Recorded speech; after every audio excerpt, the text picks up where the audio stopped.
আজকে রাতে যেটা ম্যাচটা খুবই গুরুত্বপূর্ণ, সবাই তাকিয়ে আছে সে পর্তুগাল ক্রোয়েশিয়ার দিকে। লুকা মদ্রিচ বলেন, রোনালদো, ক্রিস্টিয়ানো রোনালদোর শেষ বিশ্বকাপ, যে কোনো একজনকে বিদায় নিতে হবে, মানে সেই ভাইবটাও নিশ্চয় পাচ্ছেন এখানে বিশ্বকাপের। নিঃসন্দেহে অমিত, ফুটবলটা এরকমই, কখনো আপনাকে হাসাবে, আনন্দ দেবে, আবার কখনো কাঁদাবে। আজকে রাতটা কোনো একটা পক্ষকে কাঁদতে হবে, বুড়ো হাড়ের ভেলকি কোনো একটা থেমে যাবে। সেটা হতে পারে ক্রিস্টিয়ানো রোনালদো, অথবা হতে পারে সেটা Luka Modric.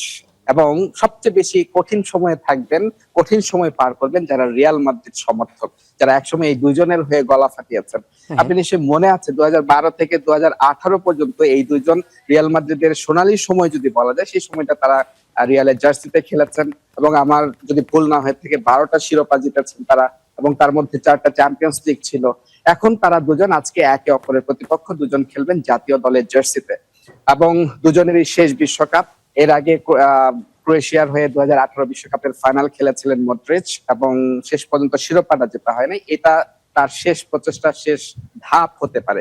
CR7 Cristiano Ronaldo, তিনি যদিও ইউরো জিতেছেন, কিন্তু তার শেষ বিশ্বকাপ, একদম যে একটা প্লেয়ারের শেষ কাঙ্ক্ষিত যে ট্রফিটা হতে পারে, সেটা শেষ চেষ্টাটা তিনি করে যাচ্ছেন।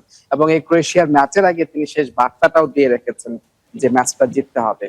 এবং এই জায়গায় দিন শেষে রোনালদো নাকি মডরিচ, কে কাঁদবেন বা কার ভক্তরা কাঁদবে আর কে হাসবে, এটা কিন্তু ডিসাইডেড হবে। যদি আমি এখন মায়ামিতে আছি, এখানে মেসি ভাইভ, কিন্তু সেই ম্যাচটি টরন্টোতে হবে, সেখানে নিশ্চয়ই এই দুই দলের বা এই দুই ফুটবলারের ভক্তরা তারা অধীর আগ্রহ অপেক্ষা করছেন। এবং যারা রিয়াল সমর্থক তারা আসলে একটা কঠিন সময়ের মধ্যে আছে, এটা বলা যায় যে তারা হয়তো চাচ্ছেন না যে কেউই, দুজনই থাকুক এই ওয়ার্ল্ড কাপে, প্রিয় তারকা দুজন, কিন্তু দিন শেষে একজনকে বিদায় নিতে হবে। তবে সেই জায়গায় পর্তুগাল কিছুটা হলেও এগিয়ে থাকবে, এবং ক্রোয়েশিয়া তারাও ভালো করছে, কিন্তু দলের ভারে বা ফুটবলারদের নামে সবকিছু মিলে যদি হিসেব করা যায়, পর্তুগাল কিছুটা হলে এগিয়ে থাকবে। ক্রিস্টিয়ানো রোনালদো তার জন্য এই বিশ্বকাপটা খেলতে চায়, ট্রফিটা নিতে চায়, এবং সেই দলের তারকাবহুল দল, যদিও গ্রুপ পর্বটা খুব একটা ভালো হয় নাই, তবে এই নকআউটে নিশ্চয়ই তারা ঘুরে দাঁড়ানোর চেষ্টা করবে। অ্যাটলিস্ট এই বিশ্বকাপে টিকে থাকবে, যেটা আমরা বলি যে ব্র্যান্ডিং, বড় ব্র্যান্ড, মেসি, রোনালদো, নেইমার, এই তারকাগুলো টিকে থাকবে। এটা যেরকম